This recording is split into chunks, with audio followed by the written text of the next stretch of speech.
Salve, salve, gente boa! E aí, tudo bem? Seja bem-vindo, seja muito bem-vindo aí ao canal. Nesse vídeo a gente vai falar a respeito de quem deve ser Jesus para você. Então vem comigo aí até o final.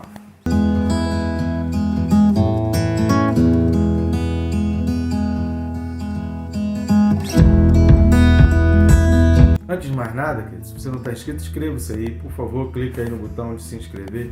É bem rápido. Aproveita e clica no sininho para que você seja notificado e a cada vídeo novo você seja informado. Curta também, comente, compartilhe, envie esse link desse vídeo ou de outros vídeos do canal. Tem vários vídeos, já ultrapassamos 500 vídeos, já tem 9 livros aí completinhos, estudados versículo a versículo.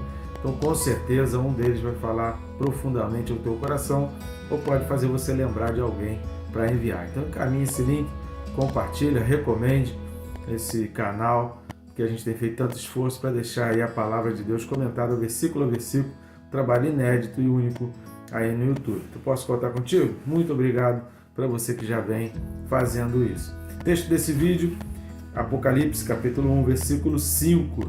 Estudando aí o livro do Apocalipse, capítulo 1, verso 5, diz assim: E da parte de Jesus Cristo, a fiel testemunha, o primogênito dos mortos e o soberano dos reis da terra. Um texto de fundamental importância. Lembrando que a gente dividiu aqui, para efeito de tempo e de didática, o versículo 4, João está falando, o livro do Apocalipse está dizendo, né? João, às 7 igrejas que se encontram na Ásia, graça e paz a vós outros, da parte daquele que é, que era e que há de vir, da parte dos 7 espíritos que se acham diante do seu trono, e aí vem o versículo 5, e da parte, ou seja, ele falou da parte do Deus primogênito, do Deus Pai, do Deus poderoso, daquele que é, que era e que há de vir, daquele que ultrapassa os limites do tempo, daquele que independe de circunstâncias de vontade ou de limitações, do Espírito Santo. Então, fechando aqui a Trindade, a gente juntando com o versículo passado, assista o vídeo anterior, porque é aqui o que a gente vai falar, exatamente fechando essa Trindade. Ele fala do Deus Todo-Poderoso, o Deus Pai, aquele que é, que era e que há de vir, do Espírito Santo, que é esse Espírito perfeito, completo e pleno, que é mencionado como 7 Espíritos. A gente já falou no vídeo passado também a respeito da simbologia do número 7 e da ideia que tem esse número 7 no livro de Apocalipse.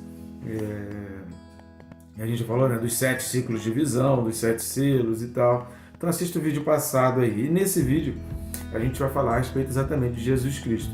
Por que o tema desse vídeo é quem deve ser Jesus para você? Porque às vezes quando a gente pergunta assim, quem é Jesus para você? Jesus mesmo já fez essa pergunta para os discípulos. As respostas são muito variadas, porque a gente tem uma tendência natural, o ser humano tem uma tendência natural, e a Bíblia faz questão de registrar isso quando Jesus pergunta quem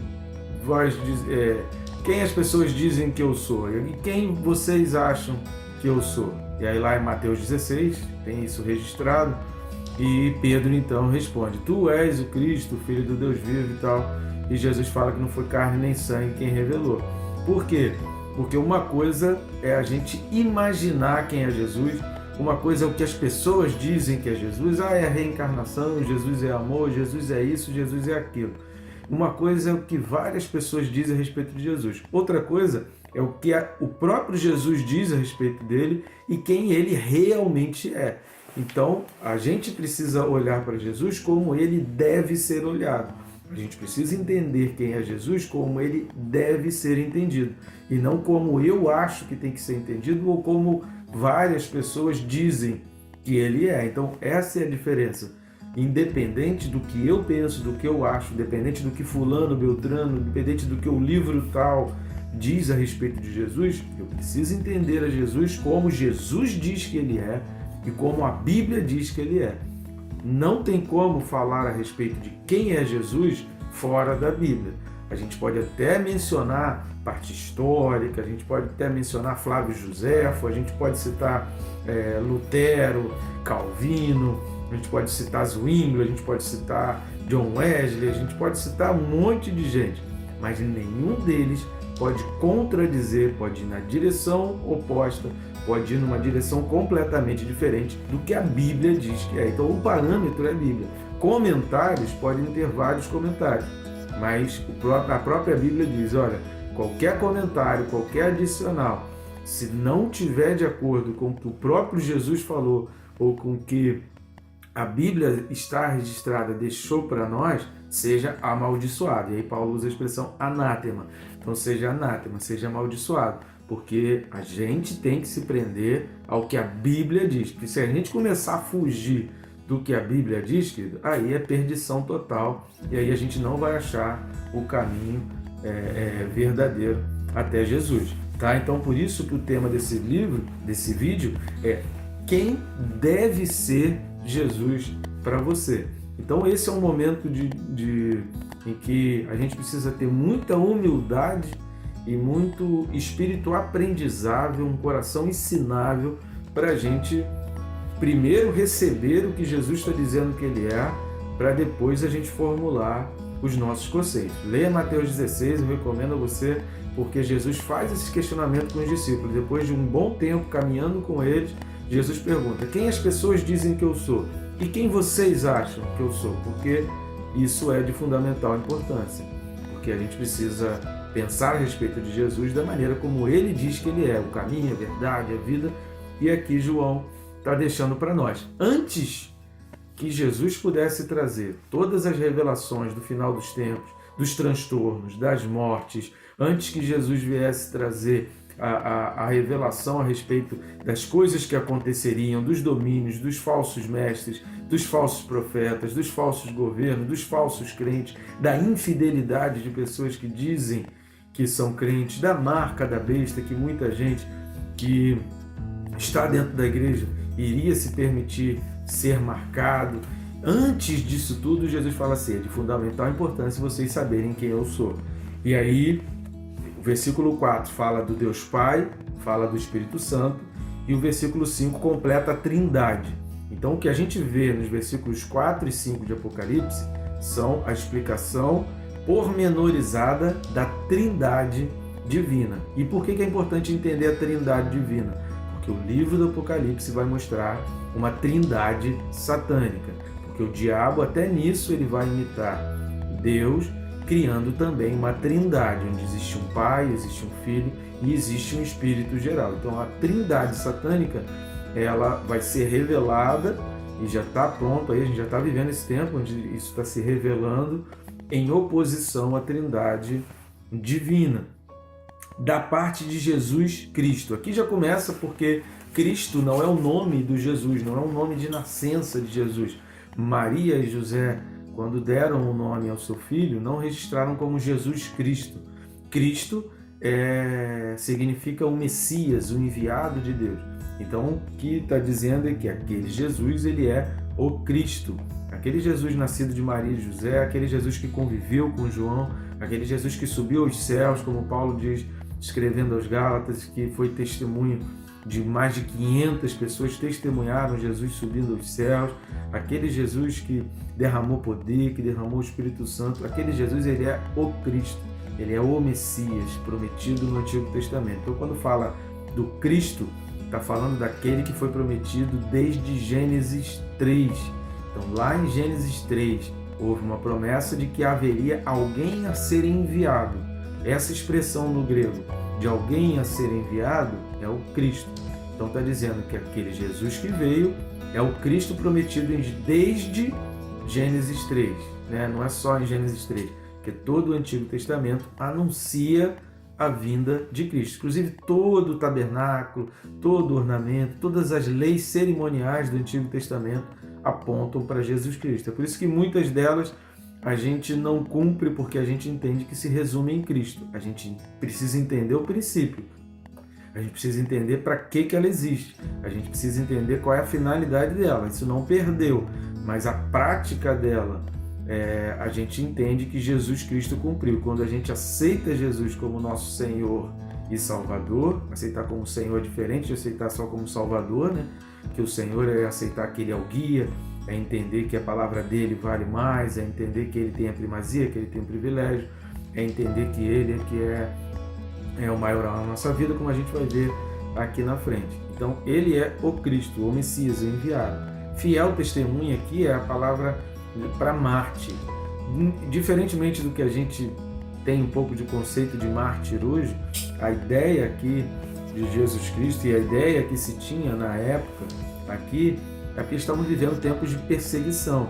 Lembra que a gente está falando aqui já depois que Roma foi incendiada, depois daquela perseguição, depois que Paulo já foi martirizado, nessa época que todos os outros discípulos, né, e apóstolos já tinham morrido e todos morreram martirizados. João foi o único que morreu de morte natural, foi o que morreu mais velho, né, e morreu de morte natural, foi o único, todos os outros tinham sido martirizados e João sabia disso. João sabia das informações a respeito dos martírios e das mortes, e que ele mesmo estando preso, ele foi preso por causa de uma perseguição, e ele sabia que o povo cristão respirava a perseguição.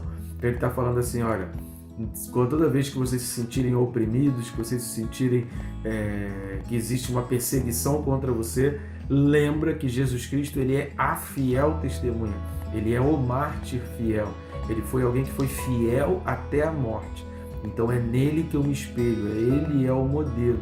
Então se ele sofreu a morte de cruz, ressuscitou, está vivo, está sentado, é o Cristo enviado, então a semelhança dele também será comigo. Eu também ressuscitarei, eu também estarei com ele no paraíso. Então ele é a fiel testemunha, ou seja, é a realidade de Jesus Cristo, ela precisa ecoar na nossa mente.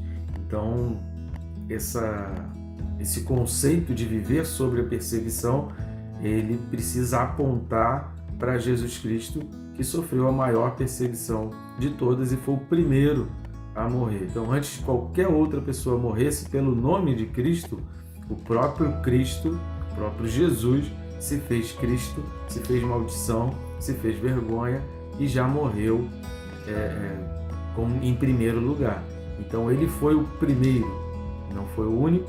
Muitos têm morrido aí até hoje por causa do nome de Jesus. Mas a certeza de que aquele Jesus que morreu, ressuscitou, está na glória, recebeu um corpo glorificado, viveu com eles ainda muito tempo depois, e jantou com eles e ficou com eles à mesa, e ensinou ainda muitas coisas depois de morto, ressurreto.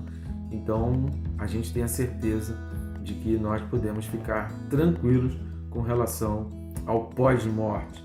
Então ele é a fiel testemunha, ele é a certeza do pós-morte, o primogênito dos mortos. E aqui exatamente fala sobre isso. No versículo 18, a gente vai falar um pouco mais a respeito disso, porque eu não vou dedicar muito tempo a respeito disso, porque vai falar aquele que vive, ou seja, a evidência clara da ressurreição e da nova vida que a gente tem com Cristo. Ele é o primogênito, ou seja, a nova vida, a vida glorificada, a vida no corpo glorificado, teve alguém que passou por isso em primeiro lugar, e houveram testemunhas, e João diz que ele é testemunha disso, de que isso realmente aconteceu, que a gente pode ficar tranquilo.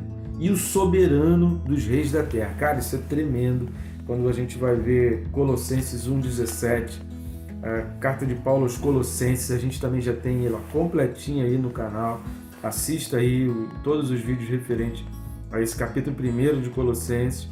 E no versículo 17 diz: Ele é antes de todas as coisas, nele tudo subsiste. Versículo 18 vai dizer: Ele é a cabeça do corpo, da igreja, ele é o princípio, o primogênito de entre os mortos, para em todas as coisas ter a primazia, porque aprove a Deus que nele residisse toda a plenitude, e que, havendo feito a paz pelo sangue da cruz, por meio dele, reconciliasse consigo mesmo todas as coisas, quer sobre a terra, quer nos céus. Não existe ninguém acima de Jesus Cristo. Não tem como haver nenhum rei, nenhum presidente, nenhum juiz, não tem como haver nenhum monarca, nenhum primeiro-ministro, nenhum senador, não tem como haver ninguém, nenhum chefe, nenhum soberano, nenhum ricaço, nenhum bilionário, trilionário, não tem como haver ninguém acima de Jesus Cristo. Lá em Atos capítulo 17, na realidade a gente vai até ver que esse era um dos problemas que os cristãos ali enfrentavam. Quando você vê Atos 17, o versículo 7, Atos 17 fala da perseguição, né? Paulo e Silas, e aí prendem Jason, porque Paulo e Silas estavam ali na casa de Jason. O versículo 7 vai dizer, os quais Jason hospedou. Jason hospedou hospedou Paulo e Silas.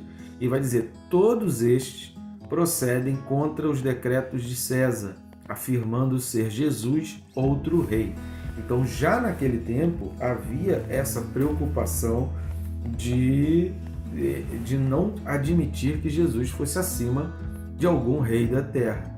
Então, um dos motivos da perseguição aos cristãos era exatamente essa oposição de que, não, os reis daqui, existem reis aqui que são maiores do que Jesus. E querer achar. O problema é que os reis daqui passam, né, querido? As pessoas passam, o reinado passa. Você lê o livro de Juízes, você vai ver durante 12 vezes o povo de Israel desobedecendo, alguns reis e alguns soberanos assumindo império, maltratando o povo judeu. E aí Deus vai e levanta alguém que vence, que dá vitória. Então por 13 vezes isso acontece. Por quê? Para mostrar que qualquer império passa, qualquer opressão passa, mas a palavra de Deus permanece para sempre. O poder de Deus é sempre maior do que qualquer rei, qualquer soberano que exista na face da terra. Então ele é o soberano. Colossenses 1,17 vai falar isso. Quando a gente fala também a respeito de soberano, a gente precisa entender uma outra coisa também que é muito importante. A partir do capítulo 4, do versículo 1, a gente vai ver um pouco essa questão da soberania. A partir do capítulo 4, é uma evidência da soberania de Deus, porque todas as coisas subsistem em Cristo, como a gente viu lá em Colossenses capítulo 1. E aqui vai formar a base toda para o livro da Bíblia, para o livro do Apocalipse, que Deus governa todas as coisas e Ele é soberano. Então, Deus está deixando bem claro a trindade de Deus, a trindade divina, e quem é Jesus Cristo, em quem a gente precisa entender que está depositada a nossa fé, quem é esse que até os ventos e o mar obedecem. Ele é a fiel testemunha, ele é o primogênito dentre os mortos, ele é o Cristo prometido em todo o Antigo Testamento e ele é o soberano dos reis da terra, não há nenhum outro acima dele. Colossenses 1, a gente viu aqui, nele tudo subsiste, tudo que existe foi feito por ele, por meio dele e para ele, inclusive nós. Ele é soberano. Então entenda, querido, independente do que várias vozes dizem quem é Jesus, acredite em quem é Jesus, no que a palavra diz que ele é. Amém? E Deus te abençoe, rica e abundantemente.